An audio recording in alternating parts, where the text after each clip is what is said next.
In the dragon world, strength alone is not what makes a ruler. Some dragons rise above all others and earn a title that places them at the top of the entire food chain. These are the alphas. They're the kings and queens of dragonkind, creatures so powerful that entire armies bow to them. Some alphas protect and guide their dragons, creating peace and balance. Others abuse their power and rule through fear, turning their kingdoms into nightmares. In this video, we'll be looking at the alpha dragons in the How to Train Your Dragon series. However, before we talk about them, let's discuss what exactly is an alpha dragon. In the world of How to Train Your Dragon, the alpha is the highest ranked dragon among all others. This dragon stands at the top of the dragon community and has authority over every dragon. The position of alpha is usually decided through a battle. In some cases, these fights can be deadly, but that's not always true. The dragon that wins earns the title of alpha and gains the loyalty and obedience of all other dragons. If an alpha dragon grows old or is close to dying without being challenged, it can choose to pass its role on to one of its living descendants. This allows the balance of power to continue without chaos or constant fighting among dragons. The true purpose of an alpha dragon is to protect all dragons and keep peace within their kind. This role is vital for the survival of dragonkind as a whole. However, the power of an alpha can also be misused. A clear example of this is Valka Bewilderbeast, which used its position as alpha to control and dominate other dragons instead of protecting them. First up, we have Red Death. The Red Death is one of the biggest and most dangerous alpha dragons ever recorded. It lives inside a giant volcanic nest and controls a huge army of dragons. In dragon lore, the Red Death is known as a dragon that grows larger the more it eats. After many years of feeding, it becomes so massive that it looks like a living mountain. Smaller dragons are tiny compared to it.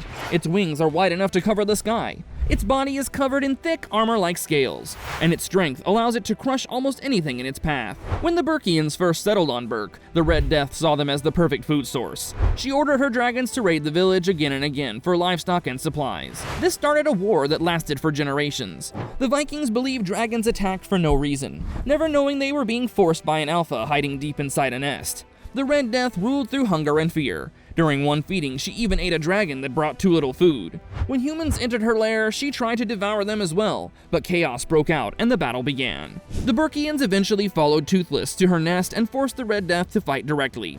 She destroyed ships and attacked without mercy. Hiccup and the dragon riders distracted her long enough for Hiccup to free Toothless and take to the sky.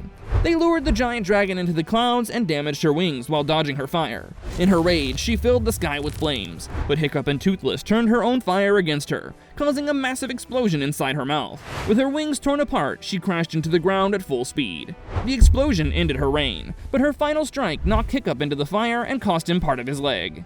The Red Death is remembered as a symbol of corrupted power. She held the rank of alpha, but used it only to feed herself. Her fall freed the dragons from slavery and ended the war she had secretly caused. Her story stands as a warning that power without responsibility always leads to destruction. After this, we have Valka Bewilderbeast. Valka Bewilderbeast is one of the most tragic alpha dragons ever known. As a hatchling, he was found by Drago Bloodfist and raised in cruelty.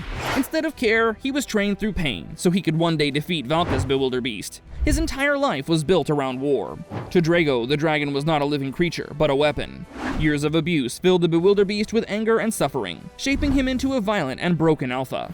When Drago finally brought him to battle, the Bewilderbeast challenged Valka's alpha and won in a brutal fight. After killing the former alpha, he instantly took control of every dragon nearby, including Toothless and the Riders' dragons. Under Drago's command, he attacked Berk and froze the village with massive ice blasts. He even forced Toothless to fire at Hiccup, which led to Stoic sacrificing himself to save his son. This moment showed how completely Toothless was enslaved. The final battle begins when Hiccup helps Toothless break free from the alpha's control.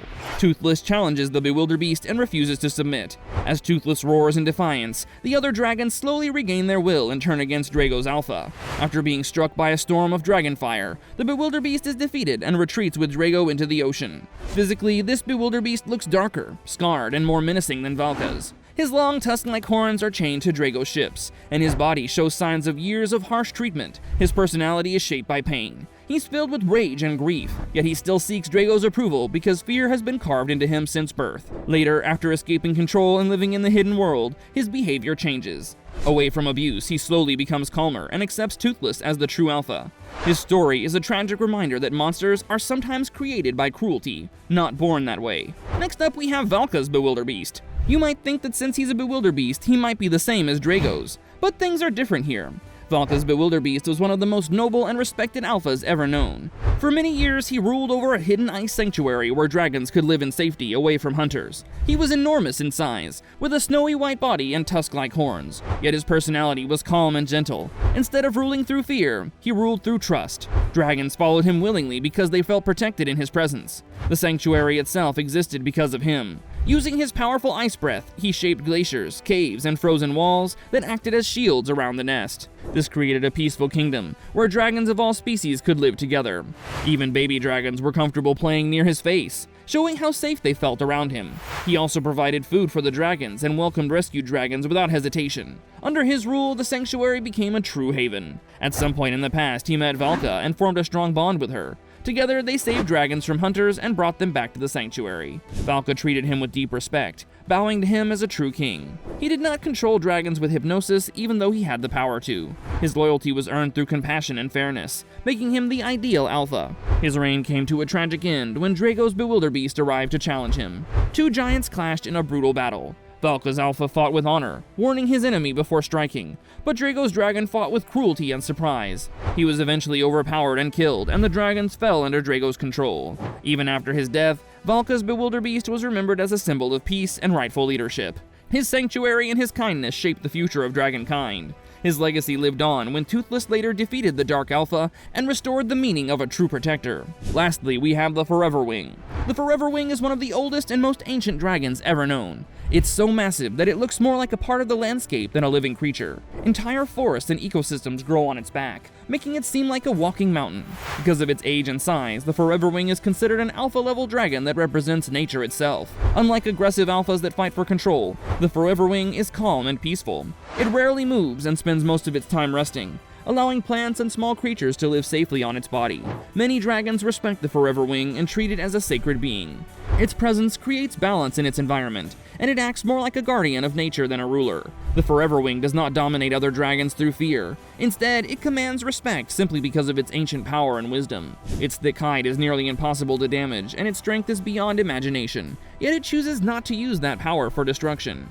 This restraint is what makes it unique among alpha dragons. When the Forever Wing is threatened, however, it can defend itself with overwhelming force. Even the strongest dragons would struggle to challenge it. Despite this, it prefers peace and stability over conflict.